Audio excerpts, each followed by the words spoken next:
We now live about 30 years longer on average than we did a little over 100 years ago. We have to be really careful what we wish for. I'm actually less concerned about the number of years and more concerned about the number of healthy years. We may be producing a larger, unhealthy, more frail, older population in the coming decades. Would you like to live to 150? Well, billions of dollars of investment are pouring into research startups that hope to significantly extend how long we live. While there is reason to believe we could live longer or at least healthier lives, some of the claims are unrealistic. So let's pick this apart with Professor S.J. Olshansky of the University of Illinois at Chicago. His research focuses on aging and longevity. Thank you very much for taking the time for us today. So I'm just going to start off. I'm going to put it to you nice and bluntly. Am I going to live to the age of 150? It's highly unlikely. The longest lived person in the world was a woman by the name of Jeanne Calment, who made it to 122. She died in 1997. No one's even come close. You have to realize that, 100 difference between 122 and 150 is 28 years. That's like 28 light years away. So a lot of dramatic changes would need to happen in order to make human bodies and minds live that long. So it's certainly not going to happen in this century. I think the question is, could it happen after that? I wouldn't rule out the possibility, but right now, I don't think anyone alive today is going to make it to 150. Okay, well, before we get into extending life years, just to be clear, you argue that we shouldn't just focus on extending the number of years that we live, but instead we should also look into our, instead of just lifespan, we should focus realistically on our health span and how we can improve that. Can you explain that a bit more? Yeah, so keep in mind, we now live about 30 years longer on average than we did a little over 100 years ago, but the majority of that was a result of reductions in early age mortality. We reduced infant, child, and maternal mortality quite dramatically in the developed world. We increased survival up to the age of 65 successfully, just about everywhere in the world. Humanity should be declaring success in our effort to achieve exceptional longevity. We've accomplished something that's rather amazing, but the one thing we haven't done yet is we haven't been able to slow the biological process of aging. So short of slowing the biological process of aging, we've run up against the limit. And so we have to be careful what we wish for, because making us live longer without slowing aging could increase frailty and disability among future cohorts of older people. So I don't think the goal here should be lifespan extension or even measuring this necessarily. It should be making us healthier longer. Let's really go after what's important in our world, which is healthy life rather than just length of life. Okay, and we'll get into the kind of the consequences of what happens if we extend life without making it a healthier life a little bit later. But first, let's start with some of the conventional improvements in medicine and how that could extend our lives. For example, weight loss medications by Novo Nordisk or Eli Lilly, meaning less obesity, fewer instances of heart disease and cancer. Do you think that these kinds of treatments will significantly lengthen life, or could they merely improve the quality of our later years, which, like you said, is also a big advantage? Well, for some people, these advances will have a significant effect on their duration of life. People that are morbidly obese, that have a BMI above 35 and especially above 40, if they could bring those down to more reasonable levels, it probably will have quite a significant impact on their individual lifespan. At the national level, at the population level, you're not going to see much of a change. Keep in mind that even if you cure cancer or you cure cardiovascular disease, you don't achieve more than a 3 to 4.5 year increase in life expectancy for the population. So you can't really expect that much for national populations, but for individuals that are facing severe health challenges associated with obesity, diabetes, cardiovascular disease, or cancer, the gains in longevity can be significant. It doesn't mean, by the way, that those that are saved from dying from these diseases will live out to 100, 110, 120. It just means that they won't die from those diseases and something else will take their place near the end of life. It's like a game of whack-a-mole. One disease goes down and two go up. And the longer we live on average, the more moles there are that appear at later ages that crop up when we succeed against one set of diseases. Okay, so now I want to take things up a notch in terms of the speculativeness, perhaps, of the science. So there are startups like Altos Labs, funded by Jeff Bezos, or Retro Biosciences, which has Sam Altman as a key investor. They're focusing on cellular rejuvenation programming and using AI and biotech to try to reverse aspects of aging. How do you rate their chances? I can't actually provide a rating. First of all, I don't know the exact details of what they're doing.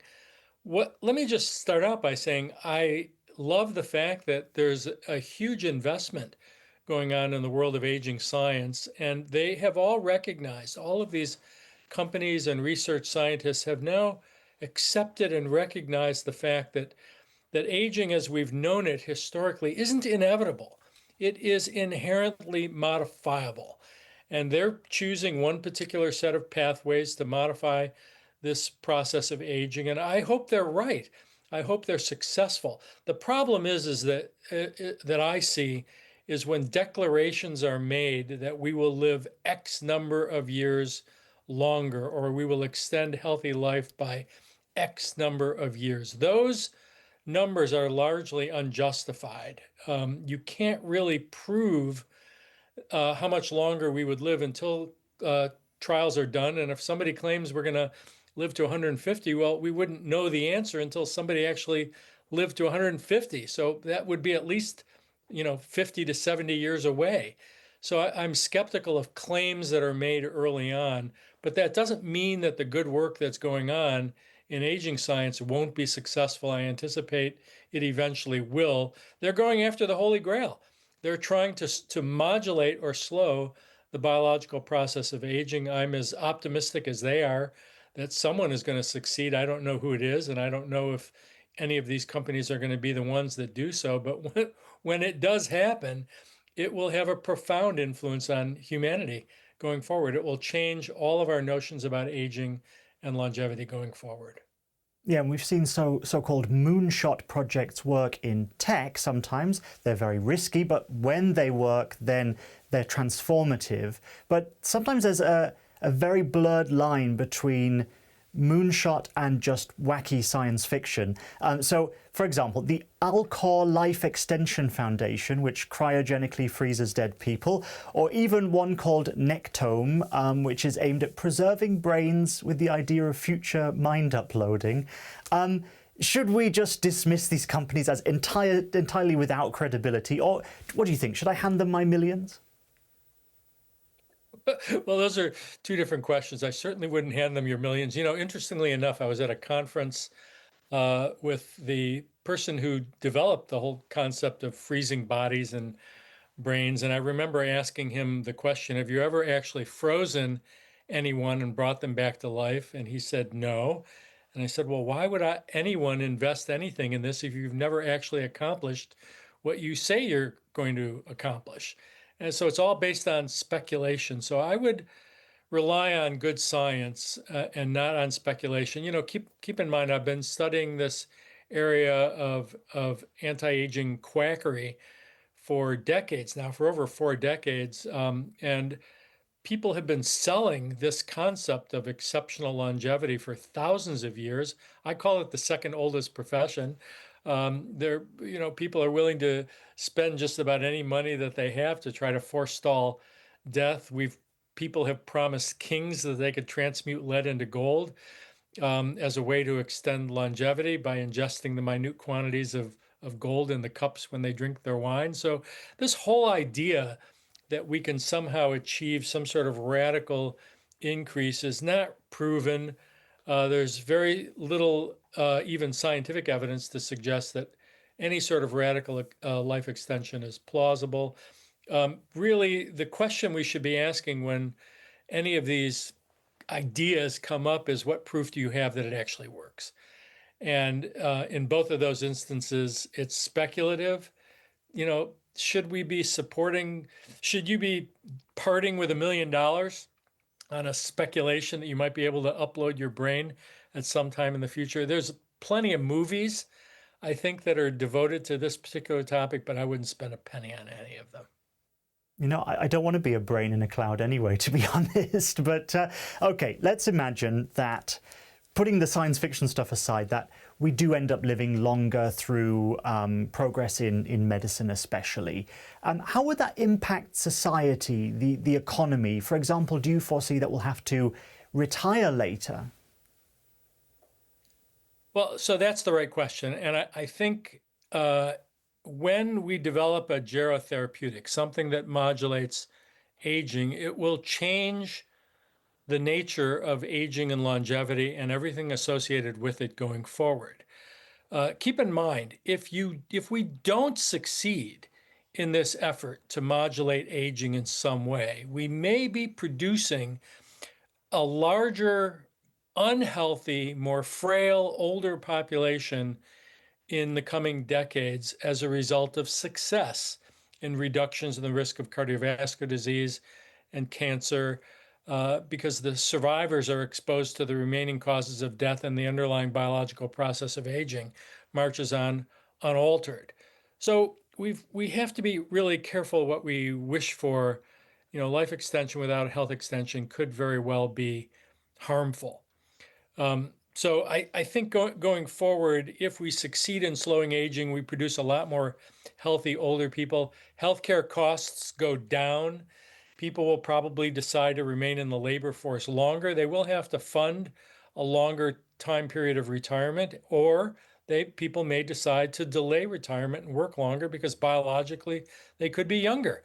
With somebody normally would retire at the age of 70, but we find a way to make them biologically more like 60, they may decide to remain in the labor force or shift over to another type of employment. So it changes just about every aspect of society, including marriage, schooling, education. There are lots of things change as a result of successful efforts to make us healthier longer.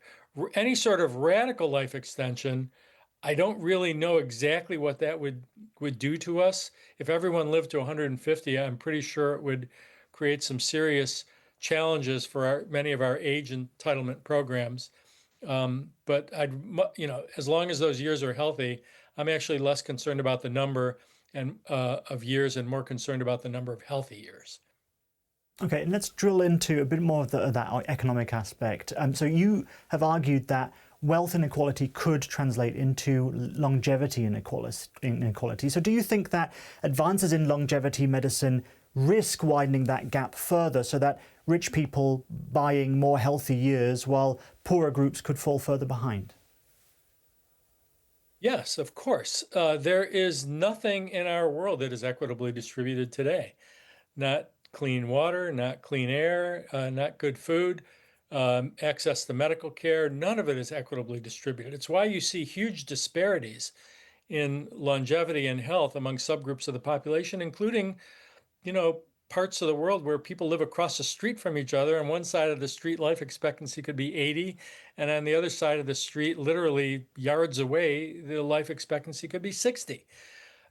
If you introduce one of the most valuable medical interventions in history, which would be a gerotherapeutic that could modulate or slow aging, it instantly becomes, the most sought after medical intervention ever. You think it's going to be equitably distributed? I don't think so. Now again, it depends on what it is.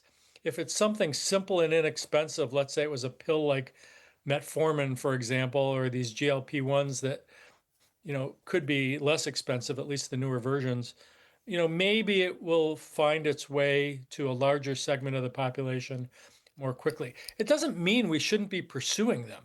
Just because they are going to be inequitably distributed doesn't mean we shouldn't go after them. I mean, any of the medical interventions that we're using today aren't equitably distributed. Does that mean they shouldn't have been developed? Of course not.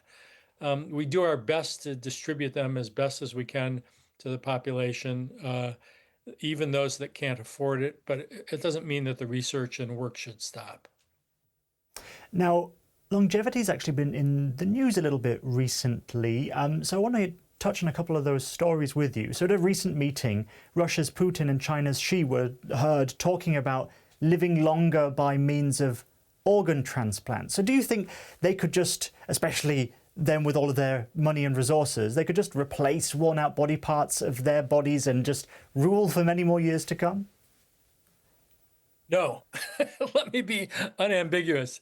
They could try as they might to replace parts of the body, and we're doing it today successfully. We replace knee joints and hip joints and hearts and lungs and kidneys. But we have thousands of miles of a cardiovascular system that begins to age. I don't think that that's going to be replaced anytime soon. And then, of course, the biggest Achilles heel is the one between our ears.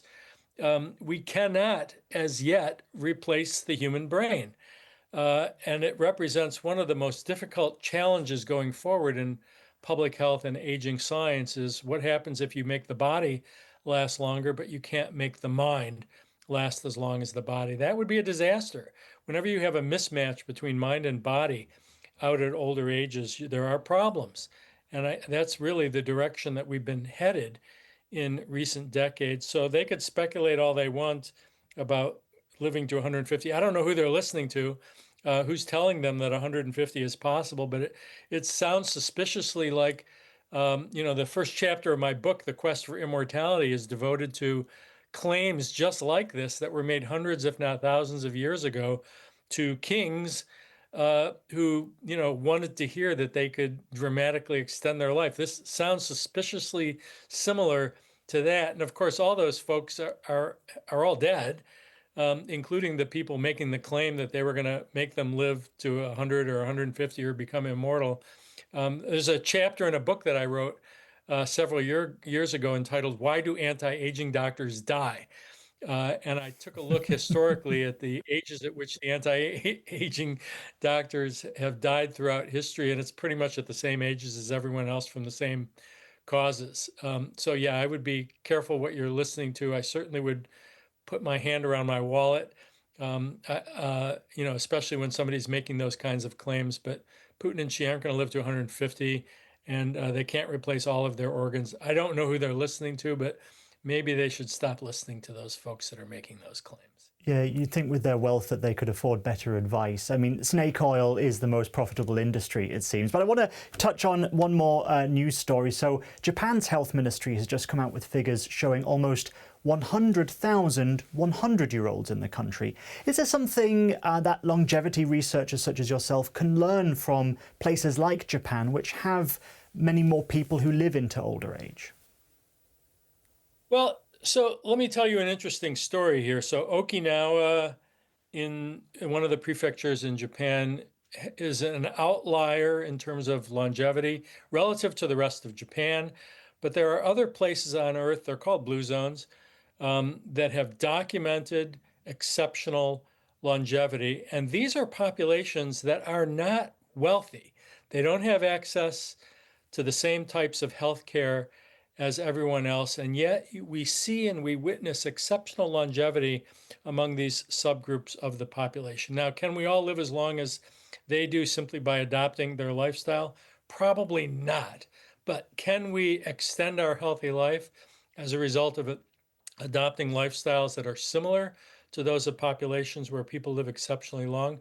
Probably yes. So yes, there is a lot to learn from places on Earth where people live exceptionally long lives. I'd be cautious about, buying any products that people are selling that are, with claims that you'll live as long as these folks if you eat this food or drink this water.